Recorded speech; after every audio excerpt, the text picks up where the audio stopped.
আপনার কপাল যতই খারাপ হোক, এশার পরে দোয়াটি 11 বার পাঠ করে আপনি ঘুমিয়ে পড়ুন। ফজরের পূর্বেই আপনার মনের আশা পূরণ হয়ে যাবে। যা চাইবেন তাই আল্লাহ রাব্বুল আলামিন দান করবেন। প্রিয় ভাই বোনেরা, খুবই দামি এবং গুরুত্বপূর্ণ আমলটি। এই আমলটি আপনি শিখে রাখুন, আপনার কাজে লাগবে।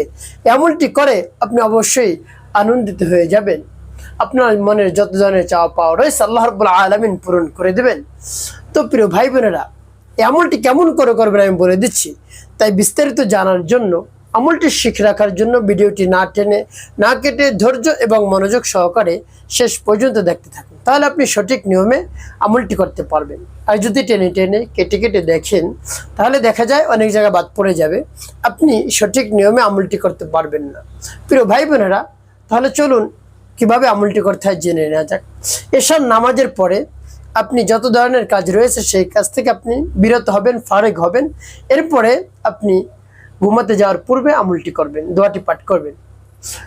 শুরুতে উত্তমভাবে পবিত্রতা অর্জন করবেন। পবিত্রতা অর্জন করে বিছানার উপর আপনি বসবেন। বিছানাটা আগ থেকেই ভালো করে পরিপাটি করে নেবেন সুন্নত তরিকায়। বিসমিল্লাহির রহমানির রহিম পাঠ করে তারপরে ঝেড়ে নেবেন। এরপরে কেবলামুখী হয়ে আপনি বিছানার উপর বসবেন। এরপর আপনি কি পাঠ করবেন?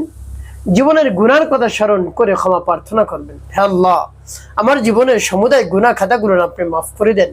জীবনে যত ধরনের অন্যায় করেছি, অপরাধ করেছি, সকল ধরনের অন্যায় অপরাধ আপনি ক্ষমা করে দিয়ে আমার অন্তরকে পাক পবিত্র বানিয়ে দেন।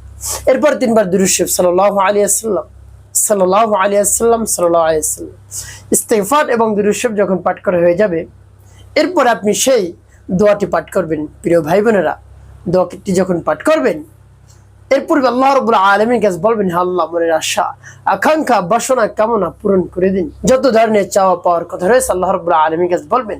আপনার ভালোবাসার মানুষ চলে গিয়েছে, স্বামী স্ত্রীর মধ্যে দ্বন্দ্ব, মনোমালিন্য, ঝগড়াঝাটি লেগে রয়েছে, সংসারের মধ্যে শান্তি নেই, তিলে তিলে একেবারে মানুষগুলো শেষ হয়ে যাচ্ছে, সন্তান অবাধ্য, তারপরে ঘরের মধ্যে অভাব অনটন লেগেই রয়েছে, রহমত নাই, বরকত নাই, একেবারে চতুর্দিক থেকে আপনার উপরে বিপদ।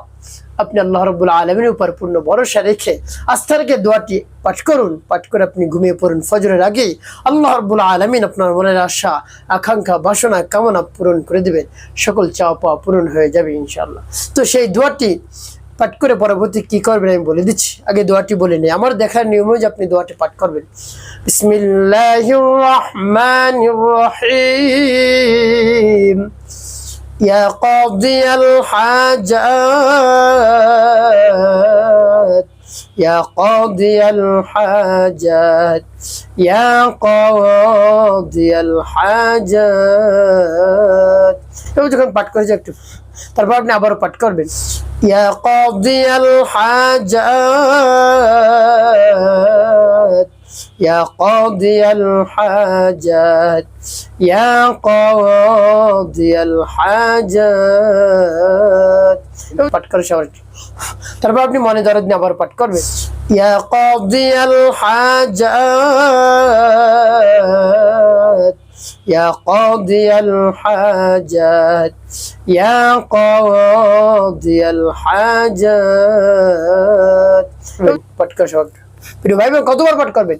গুনে গুনে পাঠ করবেন আপনি 11 বার। তারপর পাঠ করবেন শেষে 5 বার দুরূদ ইব্রাহিম।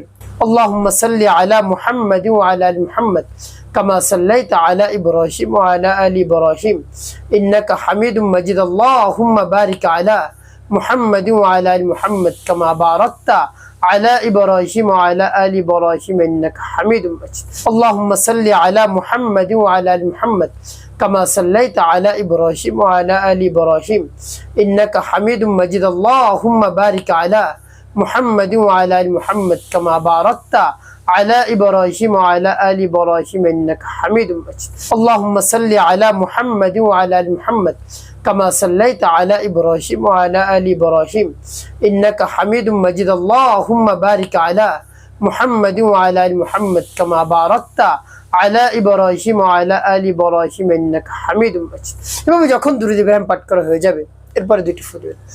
প্রিয় ভাই বোন, আপনার আমলটি করা শেষ। এখন কি করবেন? আপনি ঘুমিয়ে পড়বেন সুন্নত তরিকায়। কিভাবে ঘুমিয়ে পড়বেন?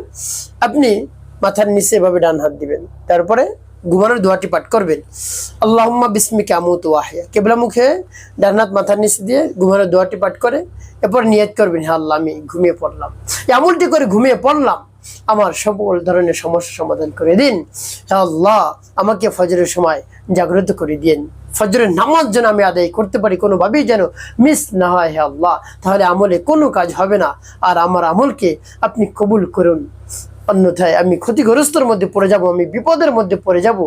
আপনি সঠিক একটি ফয়সালা দান করুন, আমার সকল ধরনের সমস্যা আপনি সমাধান করে দিন। এভাবে আল্লাহ রাব্বুল আলামিনের উপর পূর্ণ বিশ্বাস রেখে আস্থা নিয়ে ভক্তি নিয়ে বলবেন, দেখবেন অবশ্যই কাজ হয়ে যাবে ইনশাআল্লাহ। একটি কাজ করতে হবে, 5 ওয়াক্ত নামাজ আদায় করতে হবে, মানুষের খেদমতে কল্যাণে কাজ করবেন, অবশ্যই আপনার জীবন হবে সুখময় এবং শান্তিপূর্ণ ইনশাআল্লাহ।